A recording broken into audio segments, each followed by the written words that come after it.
start your session now. Okay.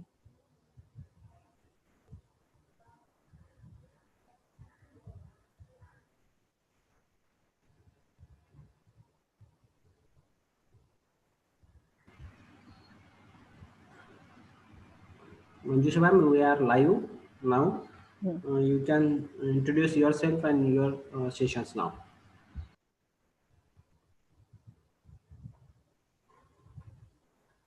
Good morning, everyone. I'm Manisha Singh from Kirti College, Dadar. Last time I have started the topic basic concept of organic chemistry. Today I'm going to continue that.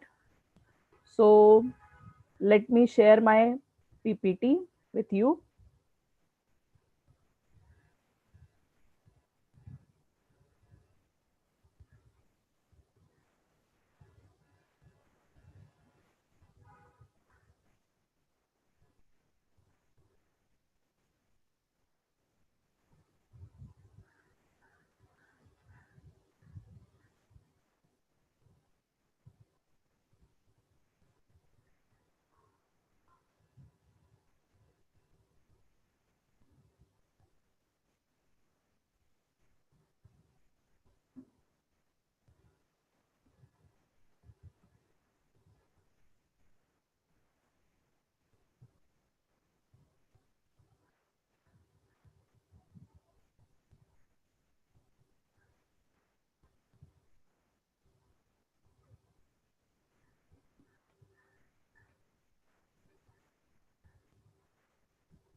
Yes. So today I'm going to start with the functional group in organic compounds. Now, last time we have seen that organic compounds, they are classified on the basis of structure and on the basis of functional group.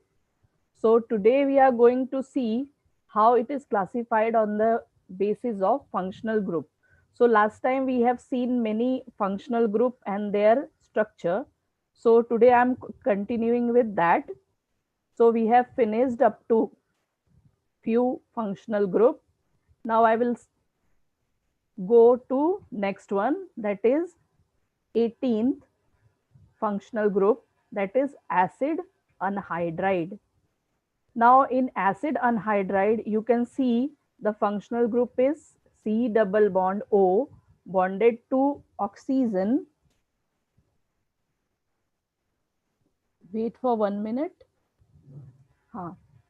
C double bond O, then bonded to oxygen, and then again C double bond O, carbonyl group is there.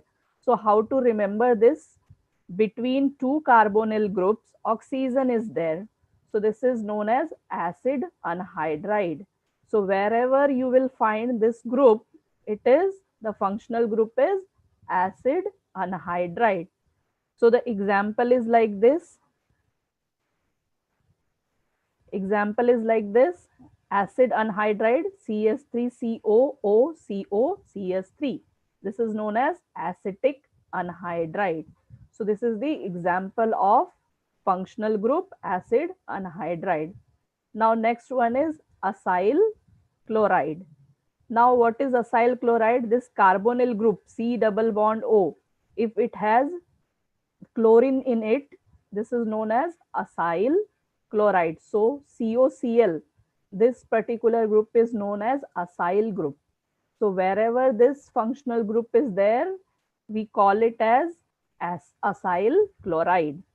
So example is this: at the place of this bond, alkyl group can come. So CS3COCl, acetyl chloride. Now next one is sulfonic acid. Now what is sulfonic acid? This is SO3H. Can you count the number of sulfur and oxygen? Sulfur is 1, oxygen 3. So this is, in short, we can write SO3H. So this is the example: benzene sulfonic acid. This is the benzene molecule. In benzene molecule, SO3H group is attached. So this is benzene sulfonic acid is the example of sulfonic acid functional group. Now next one is alkene or olefin. So you are familiar with the alkene or olefin. It is C double bond C. So double bond is the functional group in case of alkene. Example is what? Ethylene. So in ethylene, one double bond is there between carbon atom and other valencies are satisfied by hydrogen. Now next one is alkyne. So you know that if triple bond is there between the carbon, then it is known as alkyne. So here triple bond is the functional group and the example is acetylene. So in acetylene, triple bond is there between carbon and carbon. Okay, so this is the example of alkyne. Now last one is alkane. Now alkane, it has got no functional group. Okay, so only single bond is there between carbon-carbon atom and other valencies are satisfied by hydrogen. So this finishes our functional group. So you have seen that there are 22 functional groups that you have to remember. Okay. Now, so this was the classification based on functional group. Now we will move to next slide. Now next part, it is the saturated sp3 carbon in a molecule are labeled as primary, secondary and tertiary and quaternary in accordance with the number of other carbon bonded to it by a single bond. Now what is the meaning of this? When we see the structure of any compound, for example here alkane is taken, so there are certain types of carbon depending upon the carbon attached to another carbon. So first one is primary, second one is secondary, then tertiary and quaternary. So let's see one by one what is primary carbon atom. So primary carbon atom it is denoted by 1 degree. इसको 1 degree से भी denote करते हैं. Is bonded to only one other carbon. मतलब this carbon it is bonded to only one other carbon. For example ethane.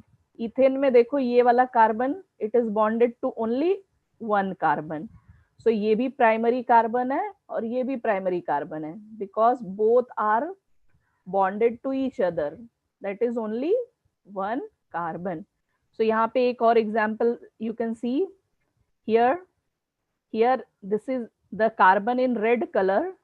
It is bonded to only one carbon, so one carbon directly attached. So that's why this the carbon which is in red color, it is a primary carbon. Okay, and this is also a primary carbon because it is attached to only one carbon. So I hope it is clear to you what is primary carbon. Now let's see what is secondary carbon. Secondary carbon denoted by 2 degree is bonded to 2 other carbons. Means secondary carbons are bonded to 2 other carbon atoms. For example propane. देखो propane में this carbon it is bonded to this carbon and this carbon. So the carbon at the center, it is a secondary carbon, but the carbon at the end of the molecule, both the end of the molecule, they are primary one because they are attached to only one carbon. Only the carbon which is present at the center, it is bonded to 2 carbon. एक ये carbon से attach है और एक ये carbon से. So this is a example of secondary carbon. So one more example you can see here. Secondary carbon, the carbon which is in red color, it is bonded to 1 carbon and 2 carbon. So that's why it is a secondary carbon. Okay. I hope it is clear to you, secondary carbon. Now, next one is tertiary carbon. So, tertiary carbon, it is denoted by 3 degree, is bonded to 3 other carbons. तो ये किससे attach होता है? 3 अलग अलग carbon से attach होता है tertiary carbon. For example, the middle carbon in isobutane, this is the isobutane. Here this carbon is bonded to 3 methyl groups. Can you see? यहाँ पे एक मिथाइल ग्रुप है और यहाँ पे 2 मिथाइल ग्रुप्स हैं. तो ये टोटल 3 मिथाइल ग्रुप से अटैच है. मिथाइल ग्रुप में क्या है? कार्बन है. So that means it is attached to 3 other carbons and 1 hydrogen. So that's why it is a tertiary carbon. Now what is quaternary carbon? It is 4 degree bonded to 4 other carbons. तो ये 4 carbon, मतलब all the valencies of carbon, it is satisfied by carbon only. For example, the middle carbon in neopentane. So this is the example of neopentane. All the groups are methyl group which are attached. So methyl group, it contains carbon only. So that means this carbon is bonded to 4 other carbons. So let's see few more examples of tertiary carbon. See this carbon in red color. Can you see? It is attached to 3 other carbon, CH3, CH3, CH3. तो ये 3 carbon से attach है. That's why it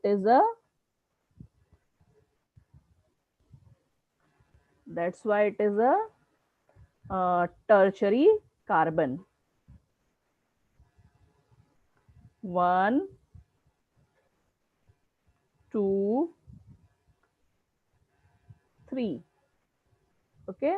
So the carbon at the center, it is a tertiary carbon because it is attached to 3 other carbon.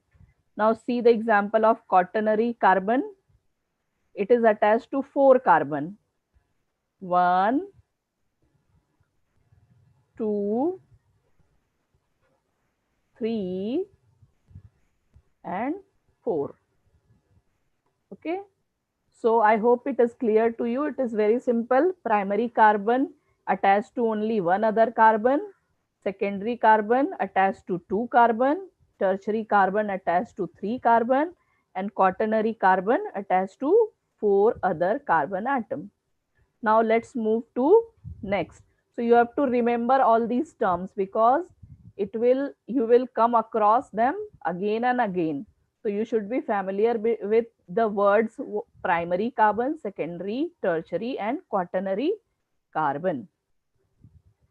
Now next part, it is very important part as far as organic chemistry is concerned, that is nomenclature of organic compounds. So nomenclature of organic compounds, it is very important.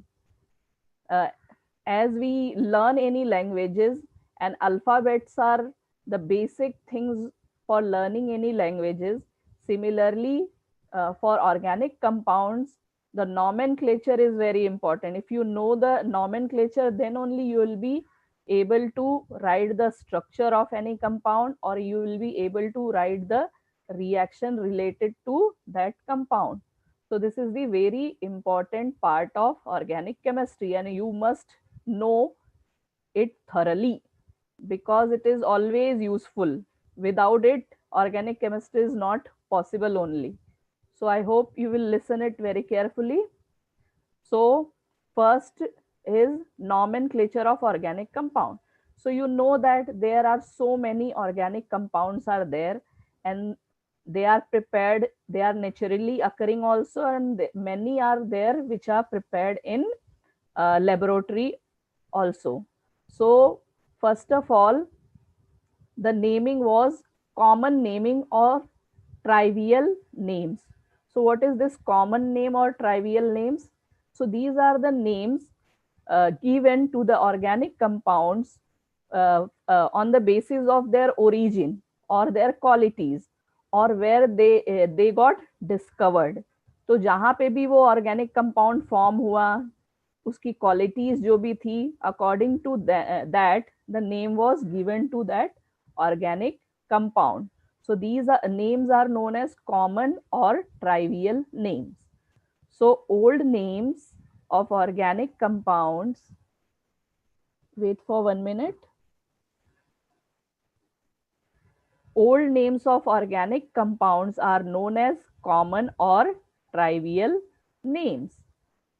Has some history behind and accepted due to its long uses. So all the common names, they have got some history related to that name. Just now I have told you according to the origin or the quality of that compound, the name was given. And because it was used uh, from a longer time, so they are accepted. Their names are accepted worldwide. Now, systematic method of naming was developed, but the common names are still useful commercially. So now, because these trivial name or common names, they can't be used throughout the world, because every place the name can't be identified or can't be understood. Okay, so that's why the need of other naming system was required. So the systematic method of naming was given by the IUPAC, which is International Union of Applied Chemistry. This was the union which has given the rules to name the organic compound in systematic way. So, but we got the systematic method of naming the organic compound, but few of the common names are still very useful. Commercially, they are very useful because the names were used from so much of long time. Okay, so let's see those names which are still used. So trivial names of some organic compounds which are very famous. So first compound is N-butane. N-butane. Next one is isobutane. Next one is aniline. This is lactic acid. Chloroform, acetylene, diethyl ether, acetic acid. Next one is formaldehyde. Next one is the alpha amino acid, that is glycine. And last one is glycerol. So all these are the common or trivial names of different compounds which are very commonly used and they are well known. Okay, so let's move to next part. Now IUPAC names of straight chain alkanes. Now, just now I have told you this International Union of Pure and Applied Chemistry, they have given certain rules to name the organic compounds. So before naming any organic compound, we should be thorough with the rules given by the IUPAC. So first of all, they have given the names to the straight chain alkanes. So straight chain alkanes means the branching is not there. The carbon is bonded to each other in a straight chain. So first example is what? These are the number of carbon atoms, then molecular formula, then condensed formula, and then IUPAC name. Okay. So first of all, you should be thorough with all these names given by IUPAC to the straight chain alkanes. So the number of carbon 1. So the example is methane, CH4. Condensed formula is CH4 and name is methane. Okay. If 2 carbons are there, it is C2H6 molecular formula. And we can write it like this, CH3CH3. And the name is ethane. Okay. So like this, if 3 carbons are there, the name is propane. And we can write it like this, CH3CH2CH3. So you can count the number of carbon and hydrogen. So how to write this? First you write the number of carbon atom. एक carbon लिखो, दूसरा लिखो और तीसरा लिखो. and then you distribute the hydrogen. So ये first carbon को कितना hydrogen चाहिए? It requires 3 hydrogen because it has got already one bond.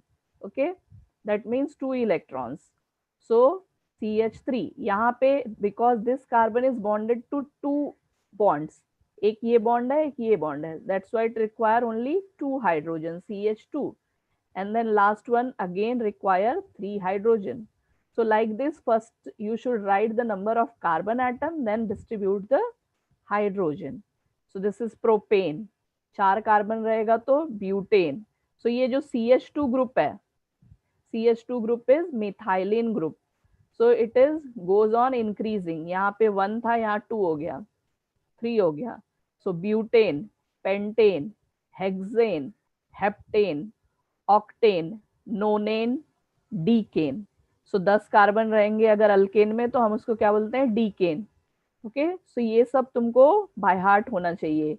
Butane, pentane, hexane, heptane, octane, नोनेन, decane.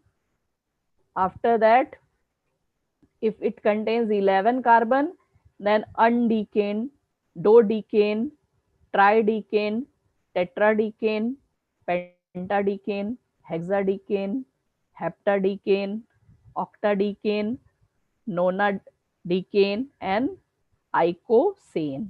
So up to 20 it is given in your book, and you are expected to learn them. Okay, so ये 20 तक तुमको पूरा by heart होना चाहिए. The names of the alkane containing up to 20 carbon. Okay, so let's move to next slide. Now names of branched chain saturated hydrocarbon. Branched saturated hydrocarbon.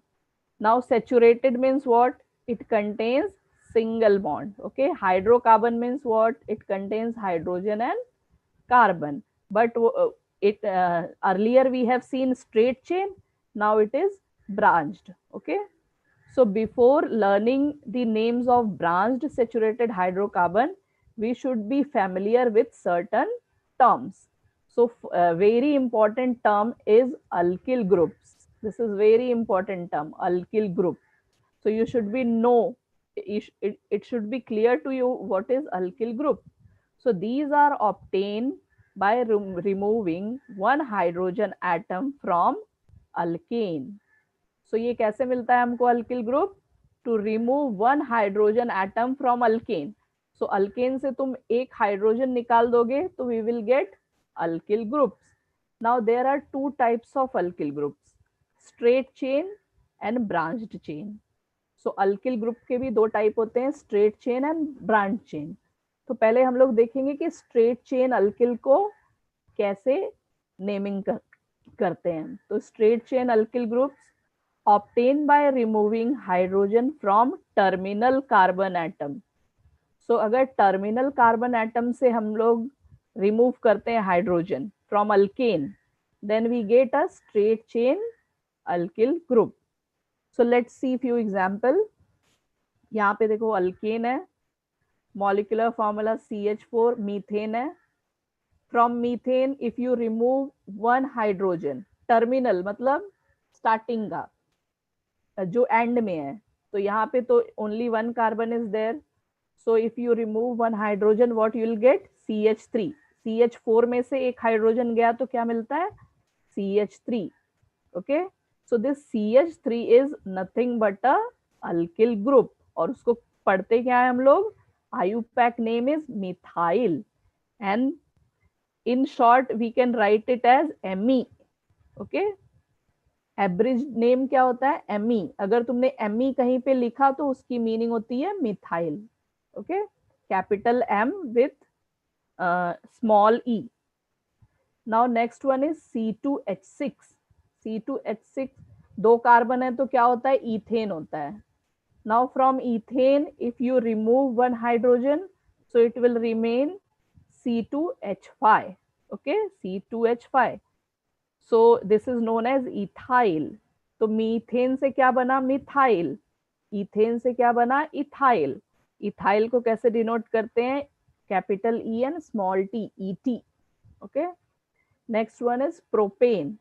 So if you'll remove a terminal hydrogen atom from ethane, you will get the structure like this. Okay, and it is known as propyl. Propyl, that is PR. And then next one is butane. Butane say when you will remove a terminal hydrogen, you will get butyl group, and it is denoted by Bu. And last one is given decane. So similarly, you will get the alkyl group, जैसे butyl मिला, pentyl, hexyl, like this. So decyl, okay, decyl. उसके लिए कोई symbol नहीं है, okay. So these four alkyl groups are important, and you should remember the structure and the formula of these straight chain alkyl groups, okay, because it is useful while naming the organic compounds. Now let's see what is the branched chain alkyl group. Next one is branched chain alkyl group, obtained by removing a hydrogen atom from any non-terminal carbon of alkane or any hydrogen atom from a branched alkane. So what is the meaning of this? If it is a alkane, so if you remove a non-terminal hydrogen, then it will give you a branched chain alkyl group. And if you'll remove a hydrogen from any hydrogen from a branched alkane, then also it will give you a branched chain alkyl groups. Now let's see few example. Now see here, ये क्या है? Propane है, ठीक है, propane. तो propane में से क्या रिमूव किया है? Non terminal hydrogen. देखो ये टर्मिनल है, ये टर्मिनल है, नॉन टर्मिनल कौन सा है? सेंटर वाला, ठीक है. तो यहां से हाइड्रोजन रिमूव किया. So what we got? This is branched chain alkyl group, and the name is isopropyl. Name is isopropyl. Now here, now you can see the branched alkane. So if the alkane is branched, then you can remove any hydrogen, terminal or non-terminal. So here you can see they have removed the terminal hydrogen. So again it is giving a branched chain alkyl group. So the name is isobutyl. Isobutyl. Now next one is, this is butane. So because it is a straight chain, so hydrogen will be removed from non-terminal. Okay. So this is the non-terminal carbon. Hydrogen is removed from here. So we have got sec-butyl. Okay. Why the word sec-butyl is there? Because this is secondary carbon. So secondary carbon से हमने hydrogen remove किया. That's why the word is sec-butyl. Okay. Now here you can see this is branch one. So in branched hydrocarbon, you can remove the hydrogen from anywhere.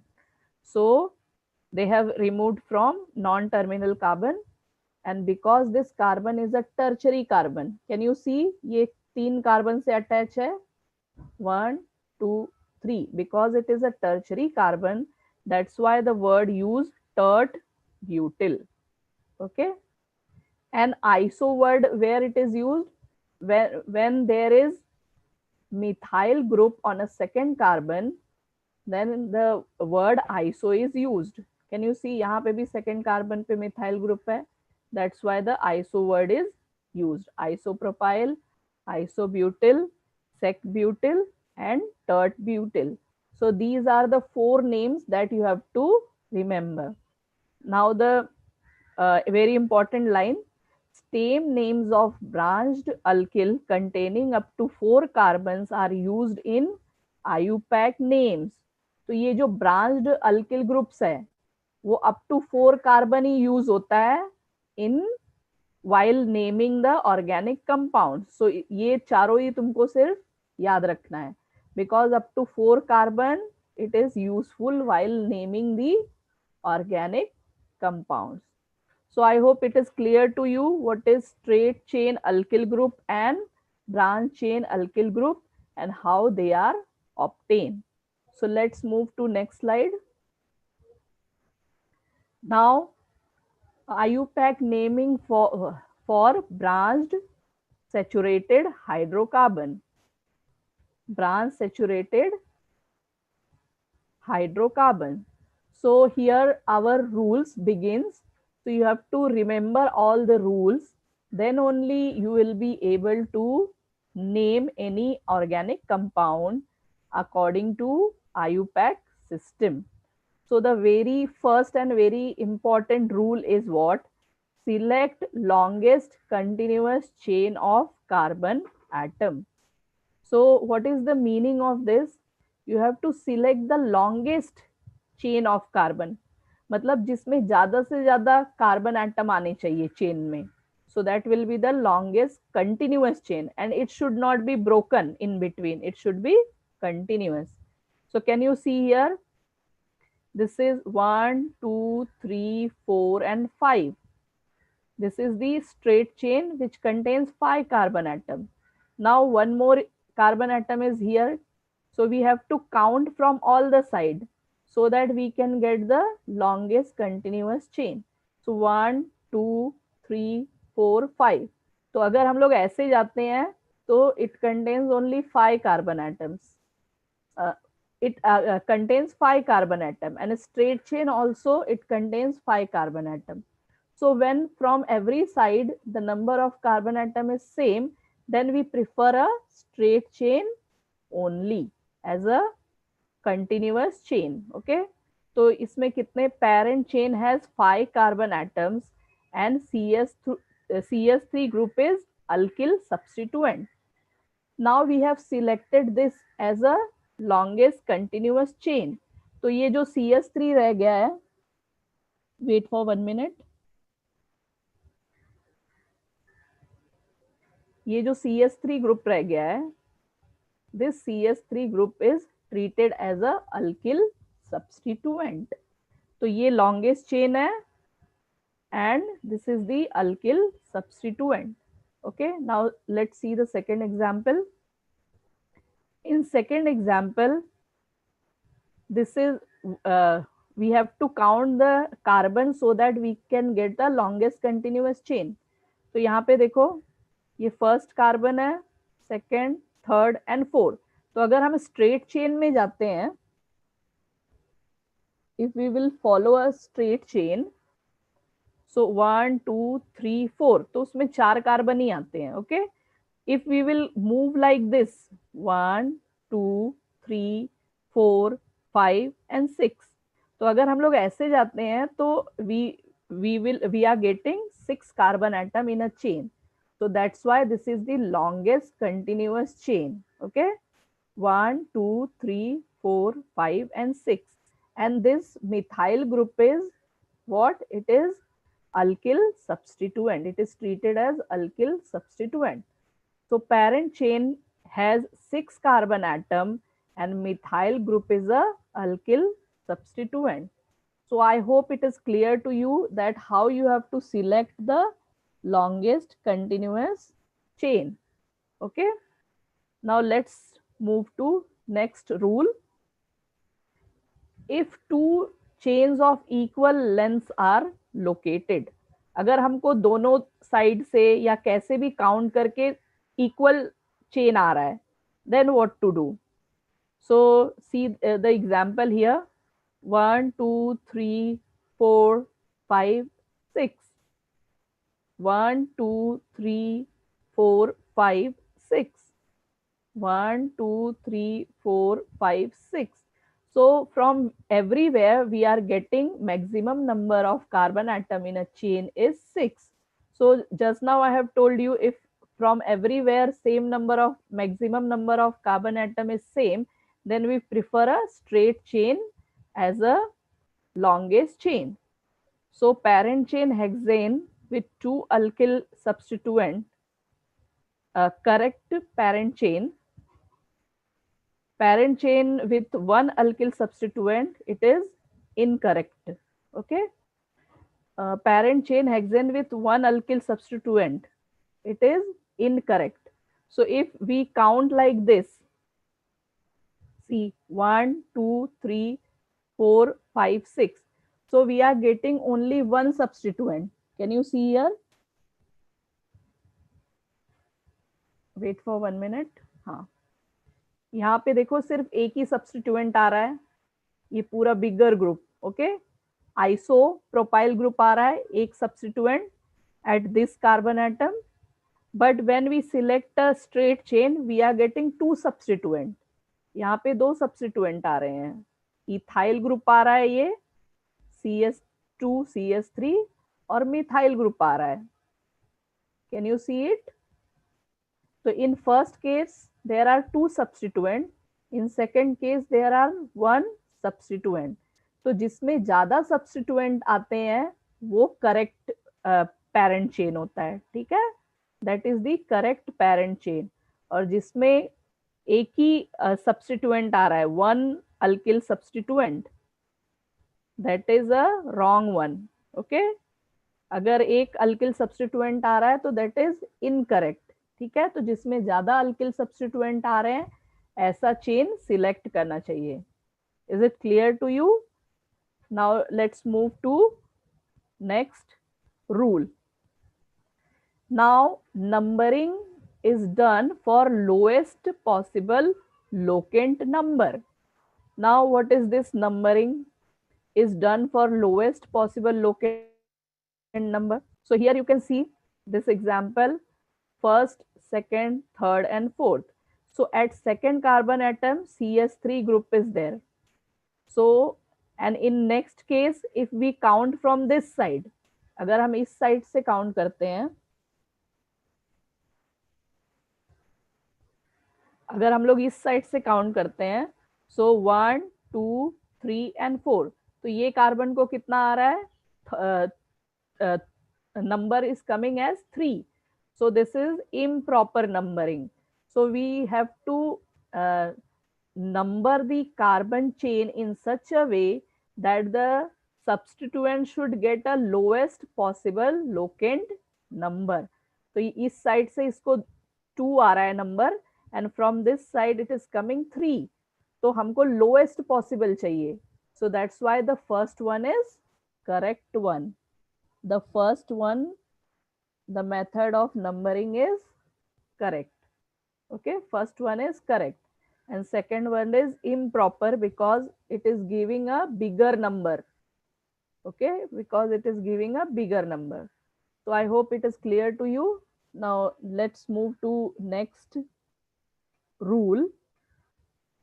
Now alkyl substituents are added as prefix. Alphabetical orders are used for different alkyl groups. Each substituent name is preceded by locant number. Name of substituent and locant number separated by a hyphen. So many rules given in only one sentence. Alkyl substituents are added as a prefix.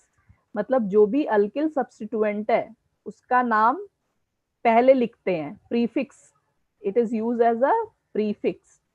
And alphabetical order is used. Suppose there are many alkyl groups, 2-3 alkyl groups है, ethyl methyl propyl. So what to do, which one will come first? We will follow a alphabetical order. जो spelling पहले आएगी वो हम पहले लिखेंगे. Okay, each substituent name is preceded by a locant number and each substituent it will be denoted by its locant number. मतलब वो कौन से पोजीशन पे आता है, थर्ड पोजीशन पे है, थर्ड कार्बन पे है, फर्स्ट कार्बन पे है. so that's locant number will come first and then the name of the alkyl group. Okay, name of the substituent and locant number separated by a hyphen. तो नाम और number, जैसे ये alphabet है, alphabet and digit they are always separated by a hyphen. Okay, a single line. It is separated by a single line. Now after reading all these rules, let's try to name this according to this. So this is the longest chain, longest continuous chain. 1, 2, 3, 4, 5, 6, and 7.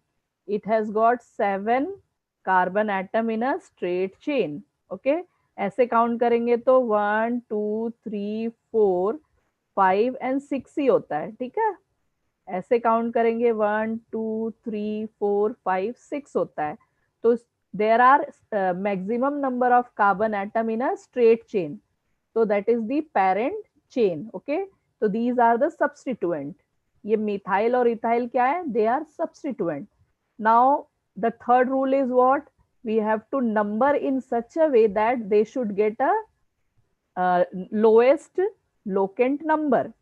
तो अगर हम लोग यहाँ से count करेंगे तो 1, 2, 3 and 4 आता है. अगर यहाँ से काउंट करेंगे तो 1, 2, 3, 4 and 5 आता है. ठीक है, so from left hand side this is the correct way of numbering.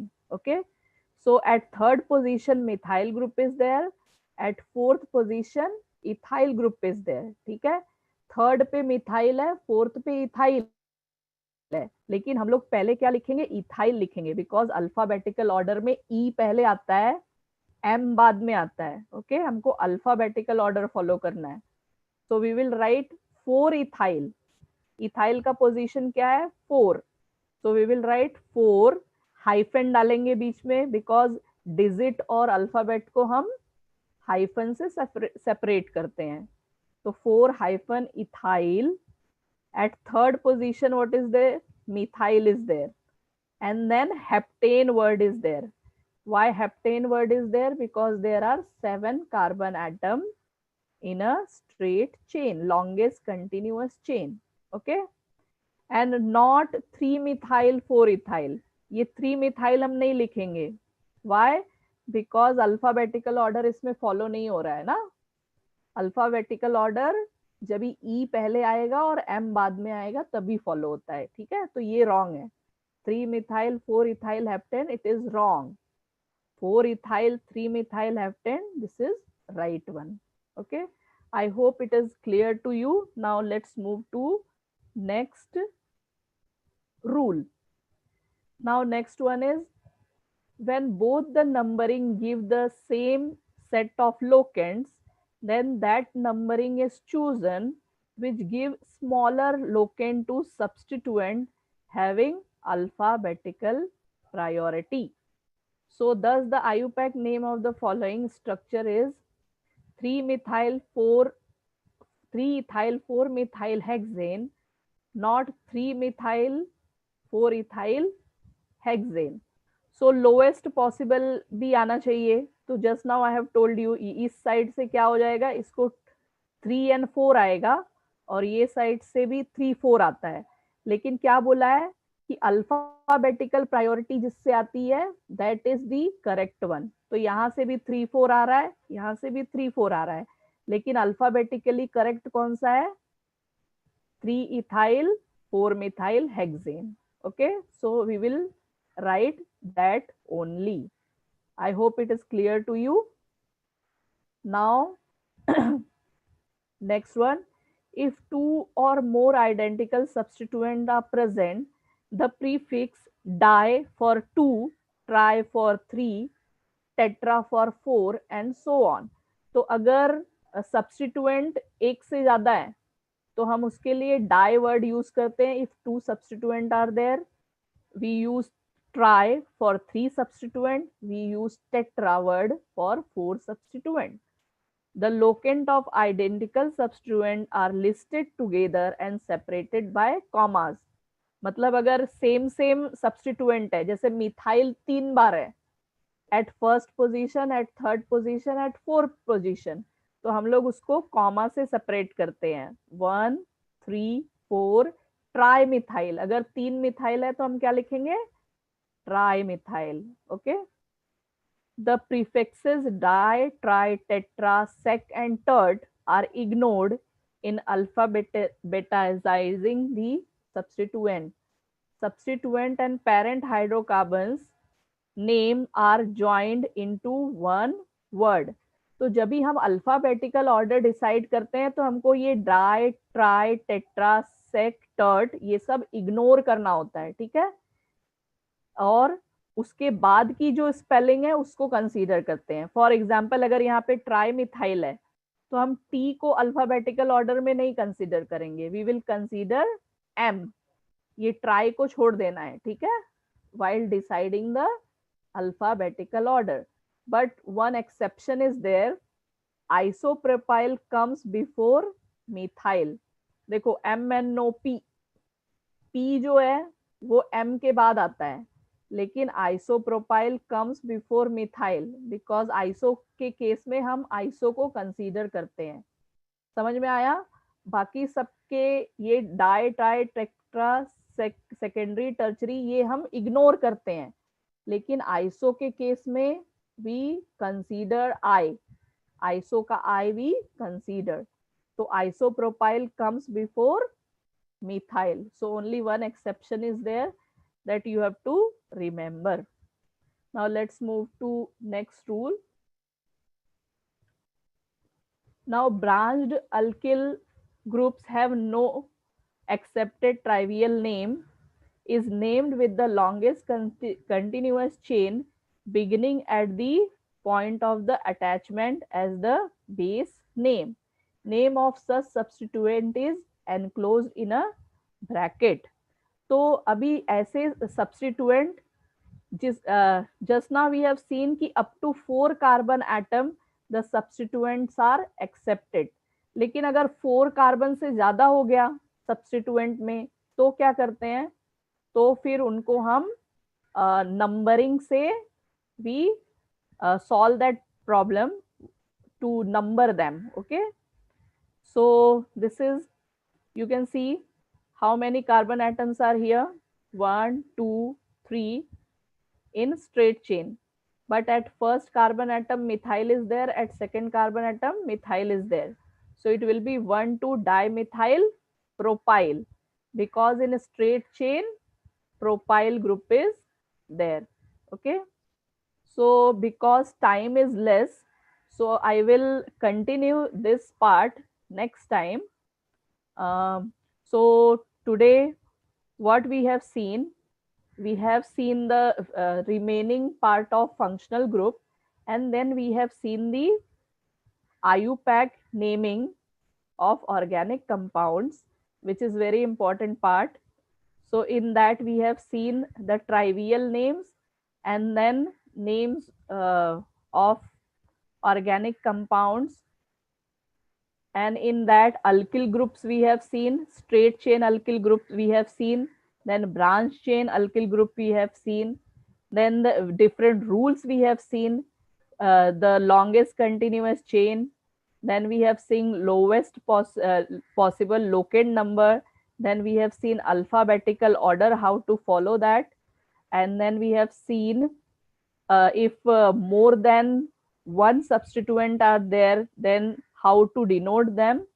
So next time I will continue the remaining part and we will see how the organic compounds can be named according to IUPAC system.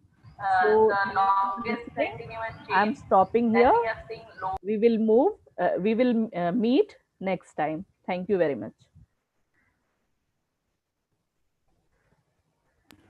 Okay, ma'am. So we have our next session. Ranveer, Revati ma'am and Sadhna ma'am, over to you to continue your next session. Thank you, ma'am. Manish. Thank you. Good morning, everyone.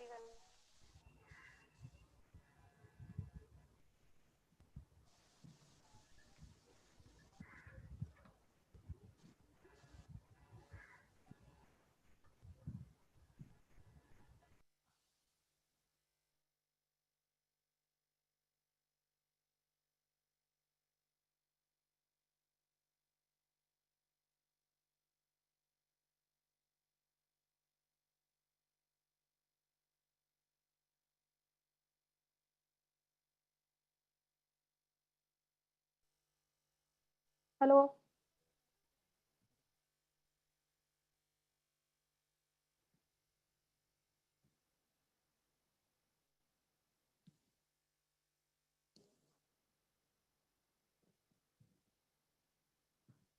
Hello. Hello. Hello. So good morning, all students. And is it here audible? Yes, ma'am. Yes, Hello? ma'am. You're audible, ma'am. Okay.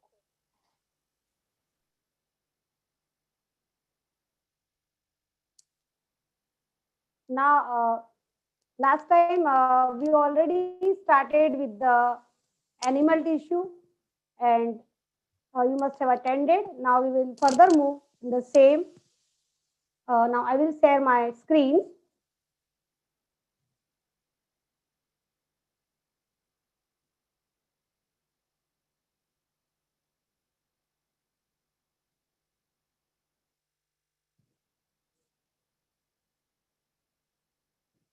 Is it visible, ma'am?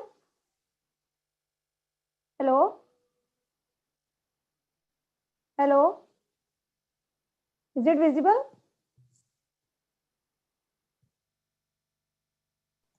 Yes, ma'am. It is visible. Slide is visible? Okay. So last time we started with the animal tissue. We learned the definition of tissue. We just revise little bit first and then we will continue. Yes, ma'am, you are visible and also audible. Okay, thank you, sir.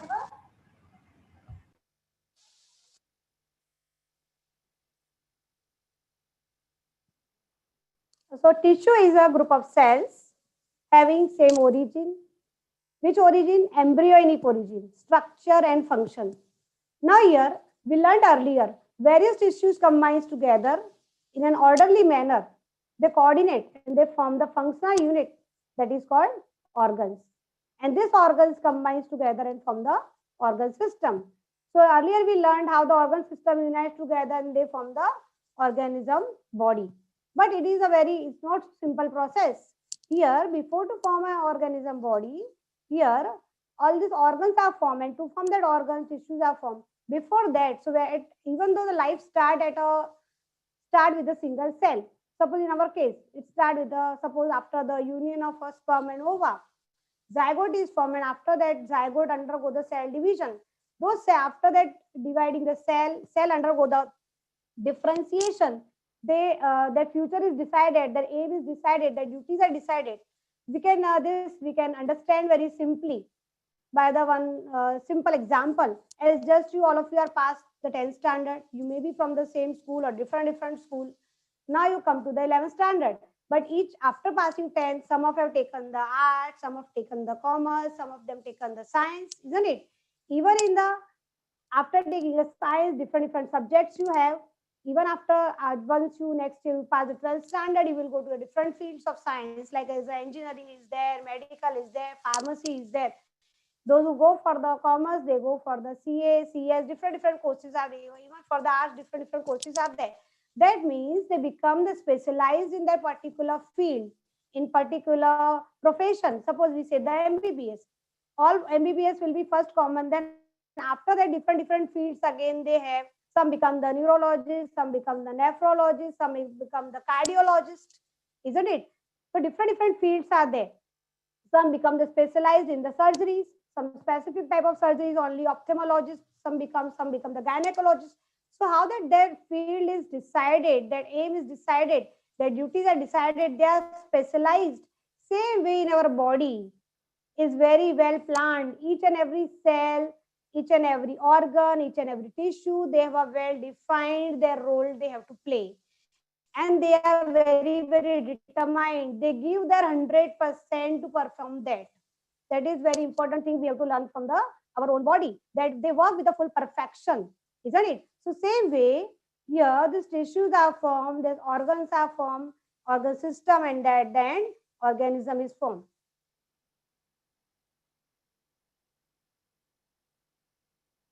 Is it slide? See, this is the diagram which is given in your textbook.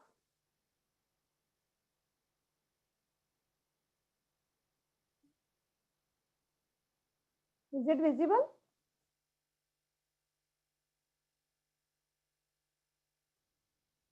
Yes, ma'am, it is visible. Slide is not changed, I think. Yeah, it is See, visible. so this is the diagram. Cell, tissue, organ system. Then earlier we learned about in our body there are two types of cells, somatic cell and germ cell. Somatic cell from the all body organs, while the germ cells they producing the only reproductive organs. They are present, they form the gametes like as the sperm and ova. Now we learned about what is the study of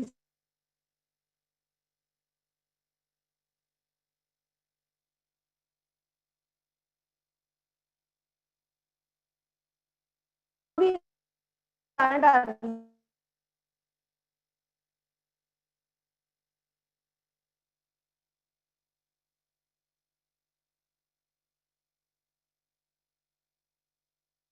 they are different, say polygonal, cuboidal, columnar, like that.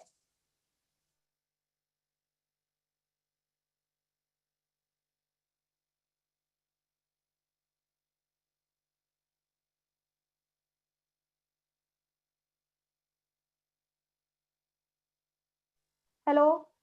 Slide is not visible. Hello? Slide is not visible. Something has happened in this. Takes 1 second. Slide is not visible. Yes, ma'am. Should I say again?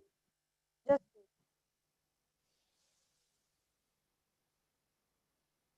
Now it is visible. Now, net issue. yeah, it is visible. So we learned the nucleus in the cell. Okay. Single nucleus present in the center. They are avascular. They do not come directly in contact with the blood supply. They get nourished with the lymph. Now they play different role: protection, absorption, transportation, filtration, secretion. Last time we studied.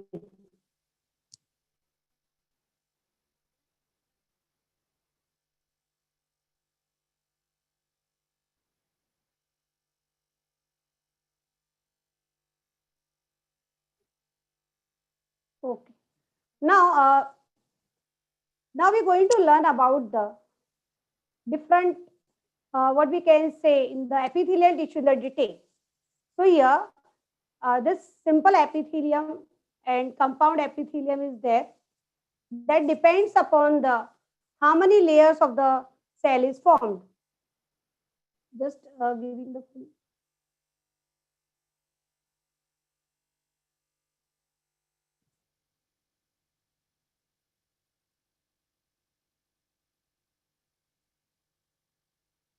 So here, simple epithelium is made up of single layer of cells, while compound epithelium is made up of two or more layer of cells. Here, cells are lie on a basement membrane. So I can explain you this by a very simple thing. When we talk about a simple epithelium, suppose we take it as example. This is the simple epithelium. We just take this is a lowermost is a basement membrane. This is a single layer of cells. So we can take it as a simple epithelium. While as compared to that, compound epithelium is made up of two or more layer of cells. Here we can just take a example like this. Suppose this is a one. Now just we take an imagination that this is the cells. Layers of cells are resting on a membrane. This lowermost is a basement membrane. This first layer, second layer, third, fourth, like this. This is multiple layer, isn't it? Multi layers are there. So this is called as a compound epithelium.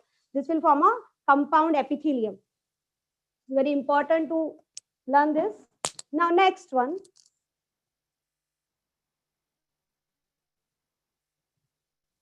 In the simple epithelium, first, it is made up of single layer of cells, useful in diffusion, osmosis, filtration, secretion, and absorption. Now here, cells rest on a basement membrane. That basement membrane is composed of network of collagenous fibers secreted by underlying tissue. Further, we are going to learn about collagenous fiber also. Here, simple epithelium further it is classified into subtypes. That depends upon the structure, or we can say the shape of the cells. Squamous epithelium, cuboidal epithelium, columnar, ciliated, and glandular epithelium. Now here you can see, here this depend upon the arrangement of the layers. This is simple, as we learned earlier. At the opposite end, we can see the stratified. It is a complex. It is made up of multiple layers, 1, 2, 3, 4. While in between, you find between simple and stratified, you can see here the pseudo stratified. Here the cells are elongated and they are compactly arranged, but they give the false impression that they are stratified. But actually it is made up of single layer only. So that's why it is called pseudo stratified. While on the base of the cell shape, we find here this is squamous epithelium, cuboidal epithelium, and columnar epithelium. Now we're going to learn about the squamous epithelium.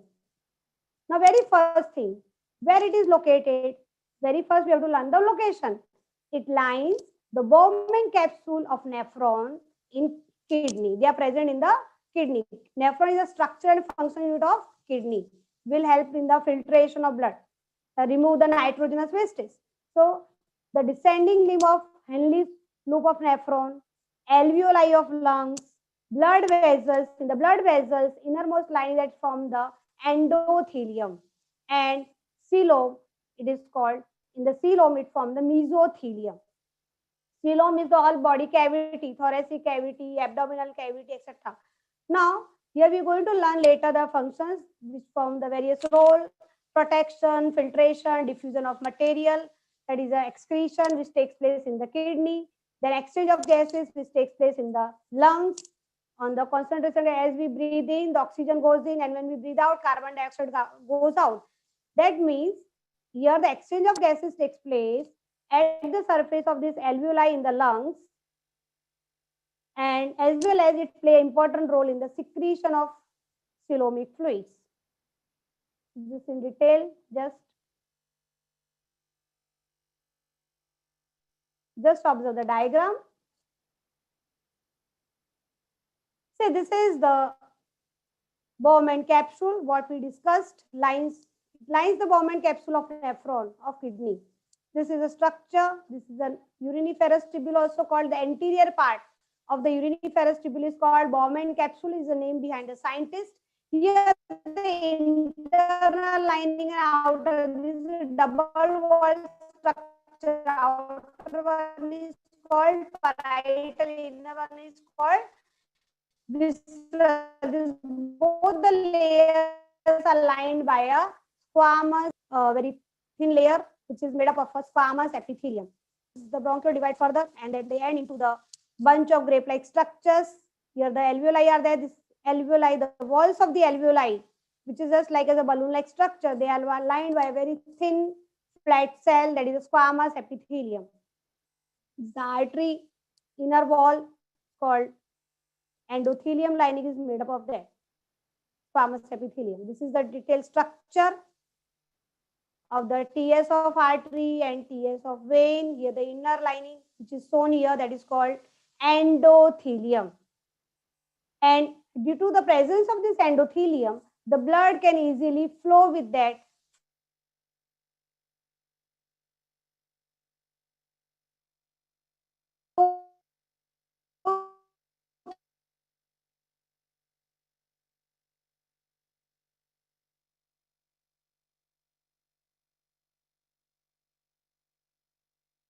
vessels without any friction. LS, here we can see the structure and function unit of kidney, that is called nephron. Now here in this nephron, the descending limb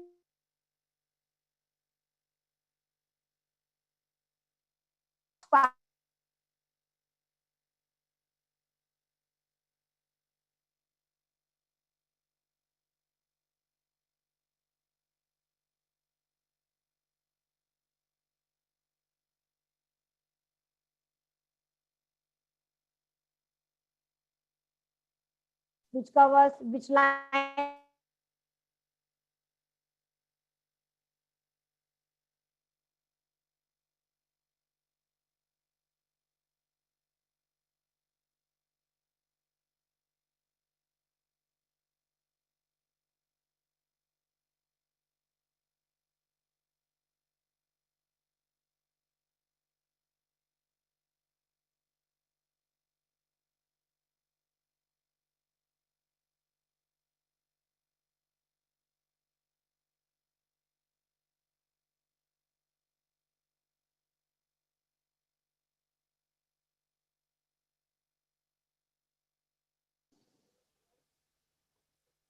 Hello.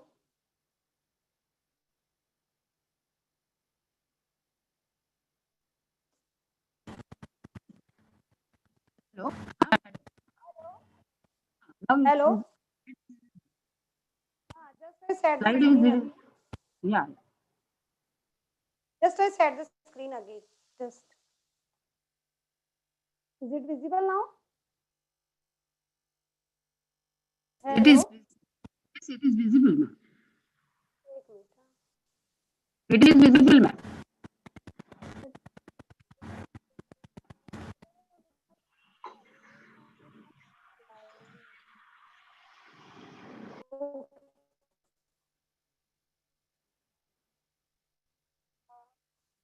So here it is called mesothelium because it developed from the mesoderm.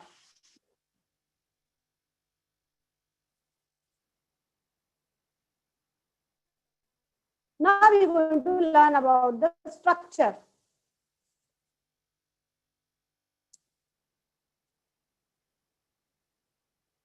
Now, when we talk about the structure, it consists of thin, flat, polygonal cells with centrally are flat, thin, and centrally placed nucleus. They rest on a basement. The cells fit like the tiles in a floor. Hence, it is called pavement epithelium. Here, the margins of the cells, that is endothelium and mesothelium, are tessellated. That means their margins is wavy. And that wavy structure is called tessellation, the tessellated epithelium. As we walk down on a road, on the side, there is a pavement, that is a footpath.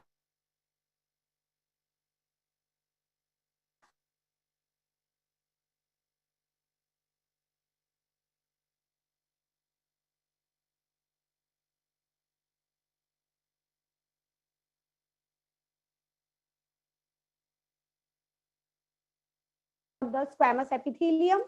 Cells are polygonal, centrally placed nucleus, very thin. They look like as a tiles placed on the floor. So that's why it is also called pavement epithelium.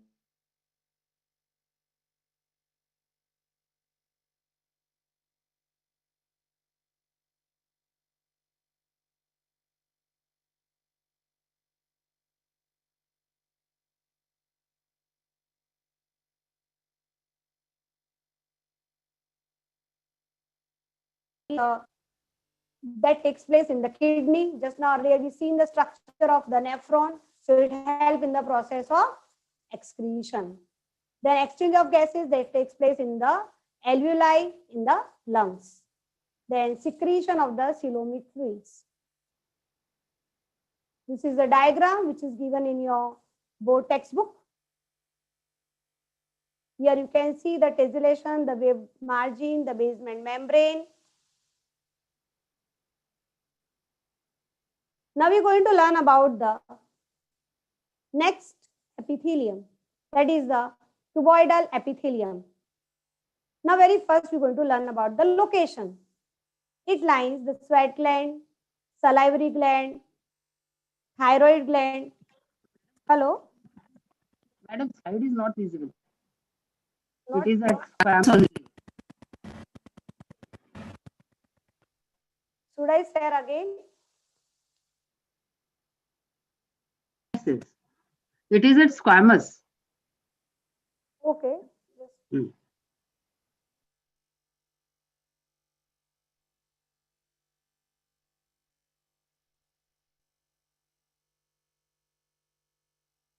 The screen sharing has stopped.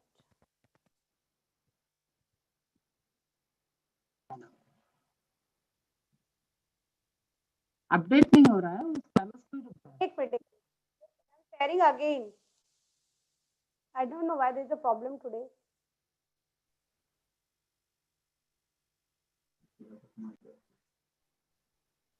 Now it's visible. Oh. Now it is visible, ma'am. It is visible. This Cuboidal is icons visible. are coming. Just wait. So earlier, this slide was visible. Now This it is side visible. was visible, isn't it? Earlier. Yes, yes. This is,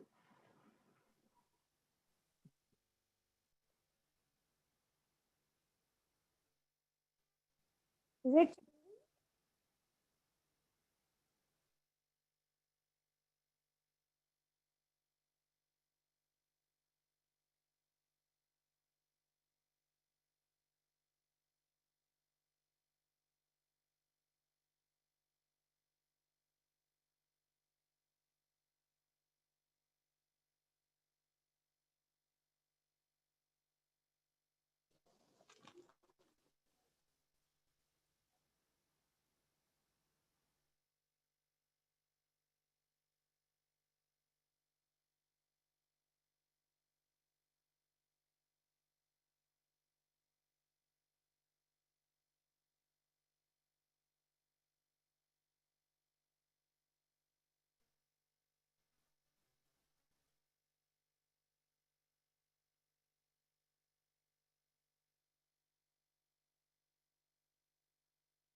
ma'am. Hello. Hello.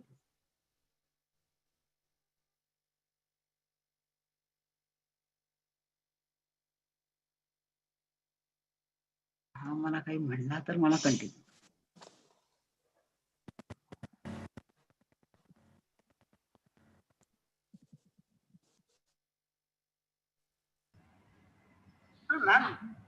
Hello. Hello. Hello. Shall I continue? Is it your lecture is end? No, not yet. Shall I continue? I think there is some problem.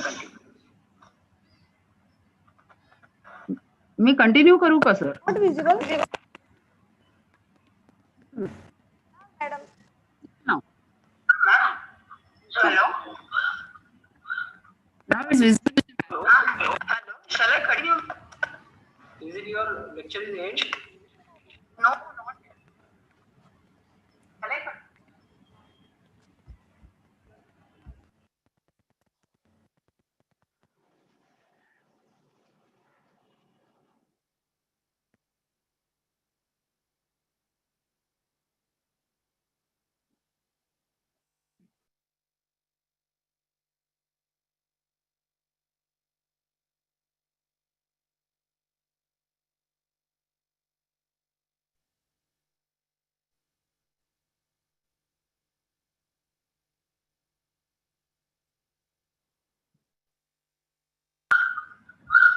Okay, ma'am.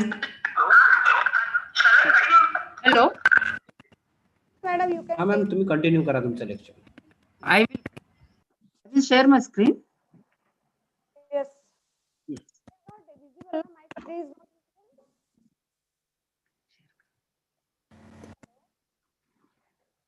You stop sharing, ma'am. Madam, you stop sharing, then I can share.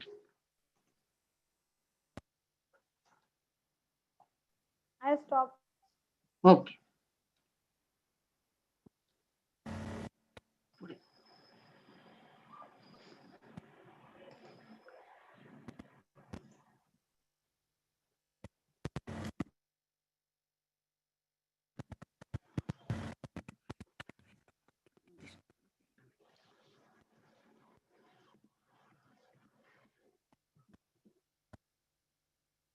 Yes.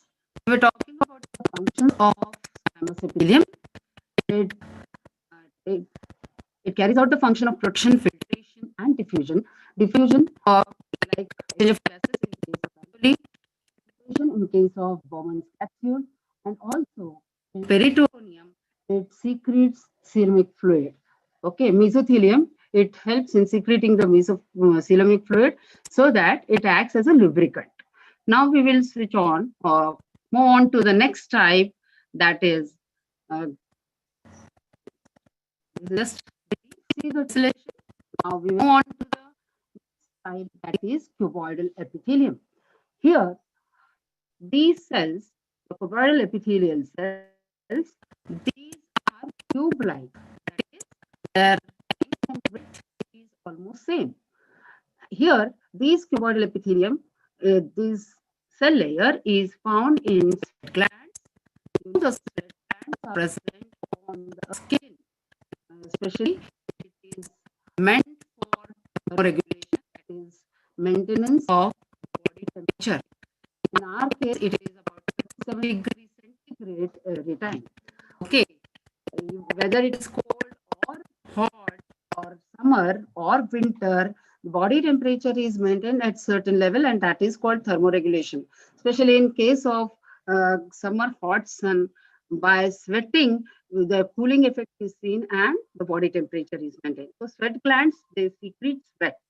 Then salivary glands, these, especially the passage, the duct that is lined by cuboidal epithelium, it helps in transport of saliva.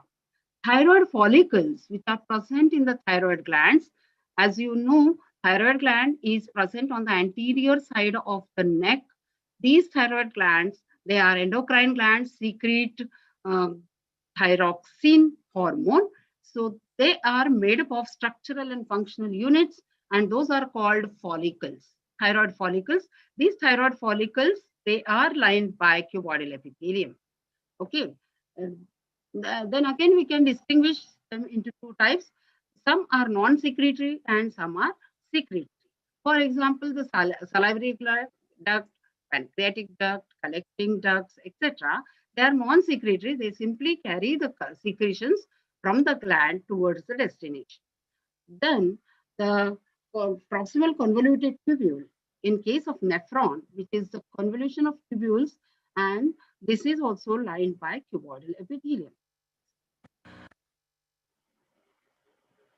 So the difference is, in case of cuboidal epithelium, which has microvilli, as the name says, they are microscopic villi. Villi means they are finger-like projections of the plasma membrane. So they appear like toothbrush. That's why they are also called brush border.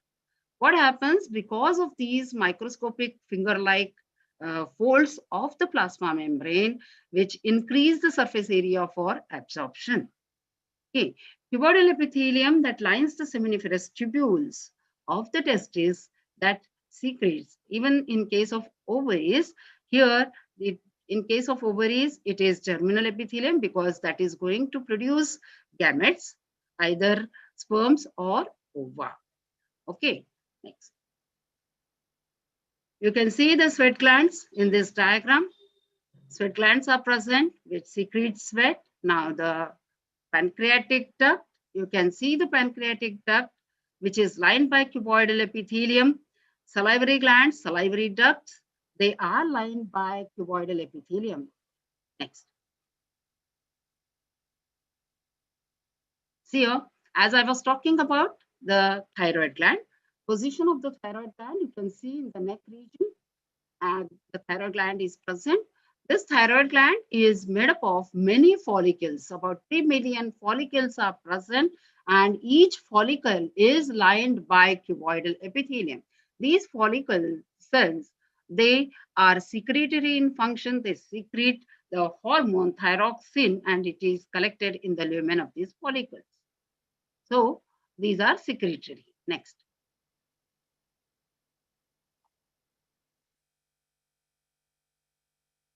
Even in case of liver, liver is made up of many hepatic globules are present in liver. That is the structural and functional unit, you can say. In these hepatic globules, they are hexagonal, more or less hexagonal, and in the center it has a central vein. But these hepatic globules, they are made up of cords of cuboidal cells, and these are called hepatocytes. Hepatic is something related to liver. Okay, these hepatocytes, they produce bile, which is nothing but the metabolic waste, that is bile, but it is useful in the process of emulsification of fats. That is, in the process of digestion also it helps, though it is metabolic waste. So hepatic lobules show presence of cuboidal epithelium in the form of pods. Now, let us see the structure of this cuboidal epithelium. As I said, they are more or less cube-like, squarish. Okay, their length and breadth is almost same, and don't measure while drawing. No need to measure and draw the diagram. It is squarish, cube-like. Okay, and they show presence of central spherical nucleus. Of course, this being a simple epithelium, it is based on basement membrane. Okay, on the surface view, they appear polygonal, okay, and they are cuboidal. Yes, you can see here it is enlarged form. Okay, you can see the cuboidal cells with central nucleus based on basement membrane, and also you can see the surface view which appears like polygonal cells. Okay. It exists in two forms. These cuboidal epithelial cells, they may be non-ciliated or ciliated. Non-ciliated, they do not show presence of cilia. Okay, whereas ciliated cells, they show presence of cilia. Okay, non-ciliated cuboidal epithelium, it performs the function of secretion and absorption. As I said, in case of thyroid follicle, they produce hormones thyroxine. So it is the function that is called the secretion function. And in case of, if they have microvilli, they increase the surface area for absorption. Okay, in case of proximal convoluted tubule, here they have to absorb the required or essential substances of the filtrate after filtration process. So they increase the surface area of absorption in case of proximal convoluted tubules. Then the body secretions like sweat and digestive enzymes are also produced by these non-ciliated cuboidal epithelium in case of sweat glands, and also in case of pancreas, pancreatic duct. As I said, they produce the secretions, digestive enzymes are produced. So the absorption of the fluids and the digested food in intestine also takes place with non-ciliated cuboidal epithelium. Now we will move on to the functions like the salivary glands and the thyroid gland, where it is secretory. As I said, in case of salivary gland, saliva is secreted. It is in the mouth. There are 3 pairs of salivary glands we have in the mouth. They open in the mouth cavity. That is why mouth cavity is always kept moist. Okay, it is not allowed to dry. Okay, this, as you know, have you got any idea how much saliva is produced every day? About 1.5 liter of saliva is produced every day. This saliva, it is rich in mucus, and also it has got enzyme. Ptyalin or salivary amylase enzyme is present, and that helps in digestion of starch or carbohydrates. Then thyroid gland, as I said, it produces thyroxine, that is hormone, which plays very important role in maintaining the metabolic activities. For basal metabolic rate is maintained by this thyroxine. So they are secretory here. Then the urinary bladder, the covers ovaries, and also the seminal vesicles, ducts of glands, they are also lined by cuboidal epithelium. Now we will move on to the ciliated type of cuboidal epithelium. Here, these ciliated cuboidal epithelial cells, they show presence of cilia. What are cilia? Cilia are nothing but microscopic hair-like vibratile structures. They are nothing but extension of the protoplasm. Okay, they are protoplasmic extensions. They are vibratile, hair-like, very fine microscopic structures. They are present. What do these cilia do? They move. They have lashing moment or beating moment. Because of this beating moment or the lashing moment, they create a current, and because of the creating current or generating the current, the substances, they move in one particular direction. You can see these cilia which are present in the neck of the nephron or Malpighian tubules. Okay, neck of nephron or Malpighian tubules. Okay, so you can see in the neck of the Malpighian tubule, you can see the ciliated cuboidal epithelium. Yes. Now, here you can see the ciliated epithelium. Now we are moving on to the next type.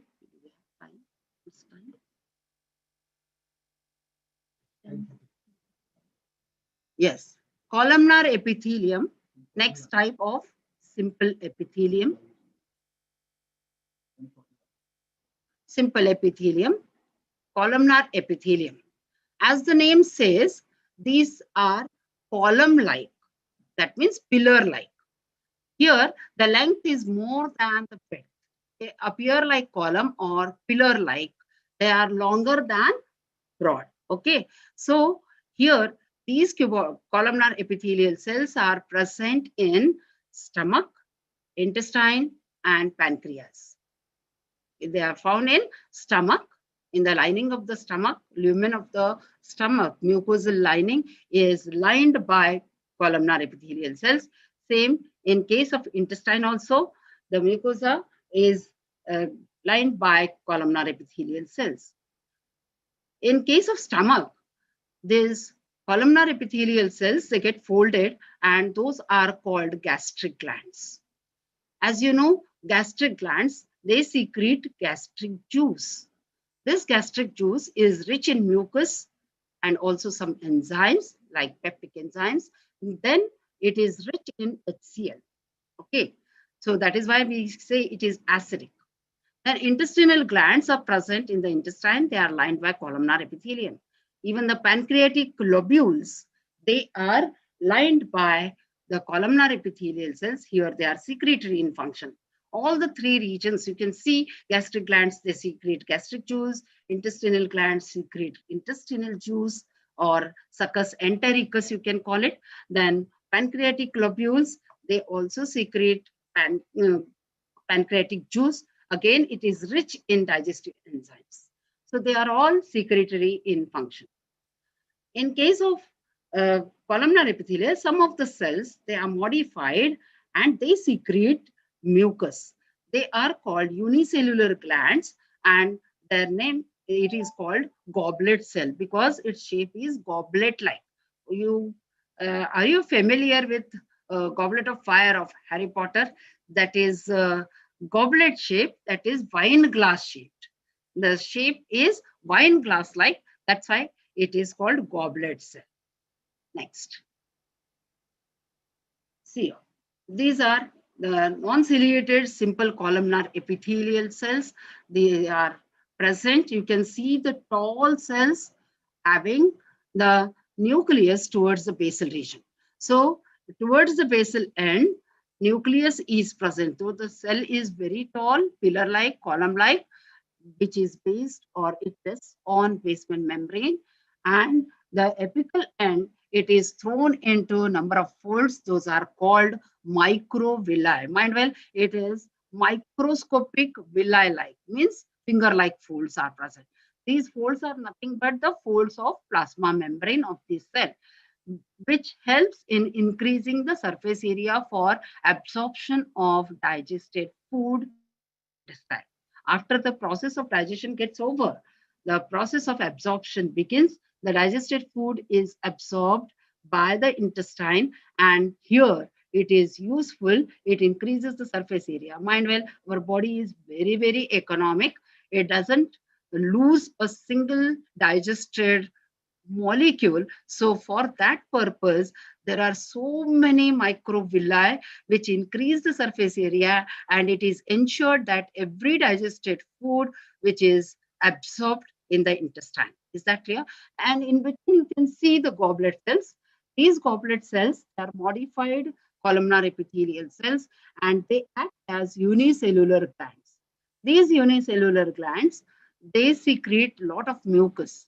You know, why is it so? This mucus, it spreads on the surface, okay, and that helps in lubrication. For easy passage of the content, it is possible because of a lot of mucus that is secreted. Otherwise, due to friction, these linings, these microvilli may be damaged. So to avoid that, these goblet cells, they secrete mucus which lubricates and eases the passage of the content to the next region. So you can see these are non-ciliated. Here you can see the brush border or microvilli are present in the cells. They are especially present in intestine. Okay, these are columnar cells. Now, next example is pancreas, pancreatic globules. They are acini. They are called acini. The structural and functional unit of pancreas is acini. Pancreas, as you know, it is the dual gland. It is both endocrine as well as exocrine gland. Exocrine part of the pancreas, it is made up of acinus or acini. Lobules are present. So each acinus, it is lined by columnar epithelium, and it shows presence of basal nucleus. Okay, towards the apical end of the cells, there are present the particles, zymogen particles. They are secretory in function. They secrete different enzymes.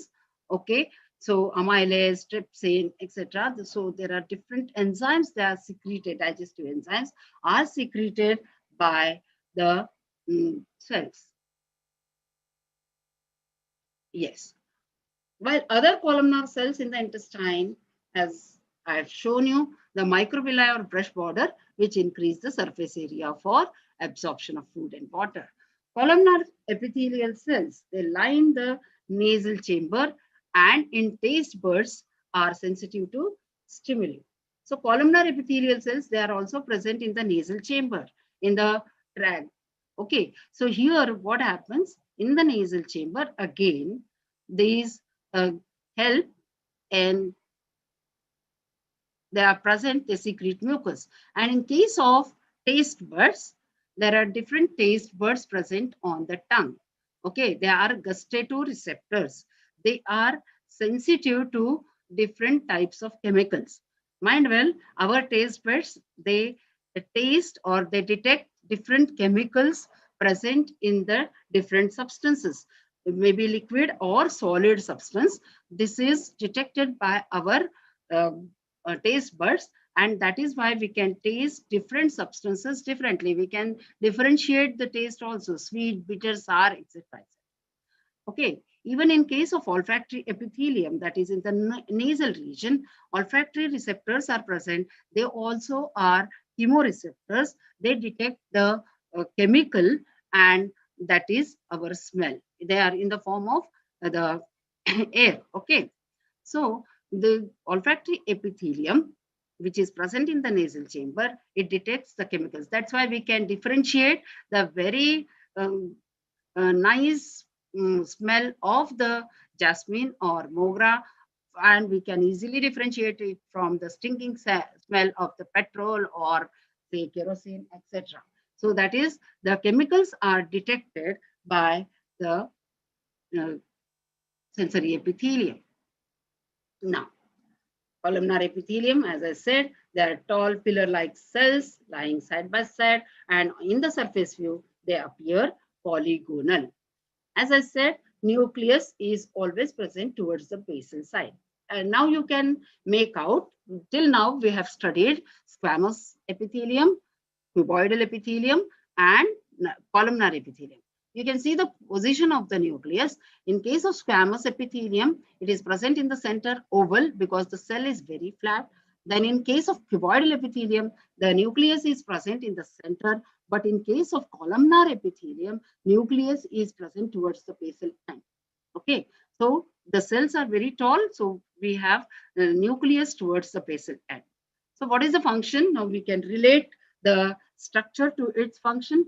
That is, the cells, they are tall and they line the organ like intestine, stomach, Okay, so because it forms the lining layer, it carries out the basic function of protection. As you know, if you want to protect any delicate uh, thing or the substance, then you protect it, you cover it properly so that it gets protection. Similarly, here, this epithelium, this columnar epithelium, it carries out the function of protection. Same, again, gastric gland, intestinal glands, they carry out the function of secretion. And as I said, in intestine, because of the presence of microvilli, they carry out the function of absorption of digested food material. See here, again, the same diagram I'm showing, the column epithelium in case of intestine having brush border. Okay, they are tall cells with the nucleus present towards the basal end. All these cells, they rest on basement membrane. Next. Yes. See here, there may be microvilli in intestine, you can see. Yes. Now the ciliated cells, sometimes in some columnar epithelial cells, they show presence of protoplasmic processes. As I said, they are very fine, microscopic, hair-like, vibratile, protoplasmic processes. They are called cilia. These cilia, they arise from basal granule. The basal granule, from here, the cilia arises. So these cilia, they carry out the function. They show beating movement or lashing movement, just like sweeping. So because of these cilia, all the cilia in one particular direction, they show beating movement or lashing movement. Because of that, the current is generated. And because of this current, the contents or the things, they move in particular direction. Okay, so these are cilia. They generate current. Okay, they generate a current, and these it is something like if you are standing in front of a wheat field. Okay, with the cool breeze, you can see the plants are moving in particular direction in the wave-like manner, and it is according to the direction of the wind. In the same way, the cilia, they beat in one particular direction and move the content to the in that particular direction. This is possible. This is needed. For example, in case of nasal chamber,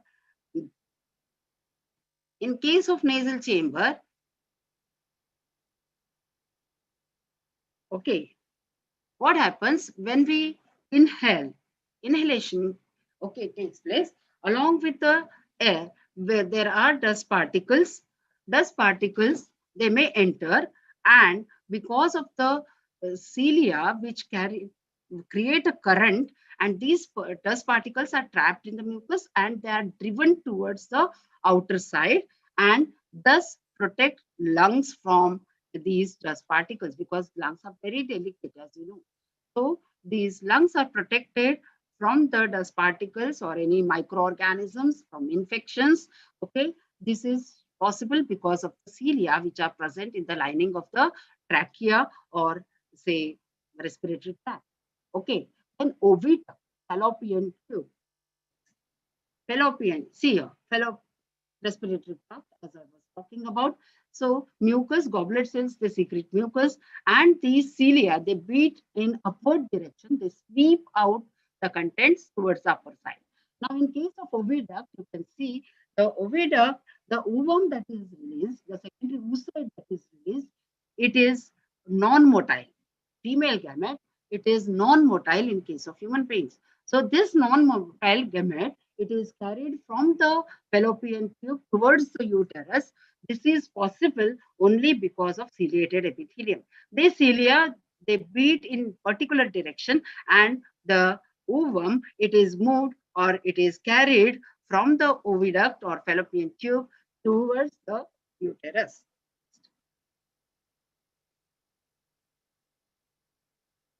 See here, the cilia, how they have fine hair-like structures. You can see ciliated epithelium. Okay. the cells of this tissue are cuboidal or columnar. There are, see, the ciliated epithelium, we may come across the cells may be cuboidal or columnar. The only thing, common thing is they show presence of cilia. They are nothing but protoplasmic processes. Okay. As I said, they create the current. Okay, these are ciliated epithelium.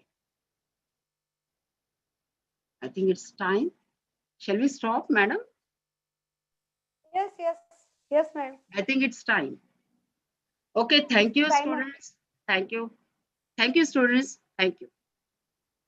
Thank you, madam. Thank you, Michael. Convenience. Now I'll stop sharing. Yes.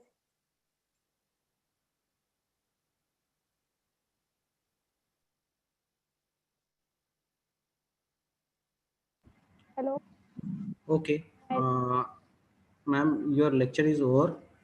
Yeah. So here we stop. So thank you, Revati ma'am, Sadhana ma'am. Welcome. Here we end today's sessions Yes. of biology. Yes. Thank you, ma'am.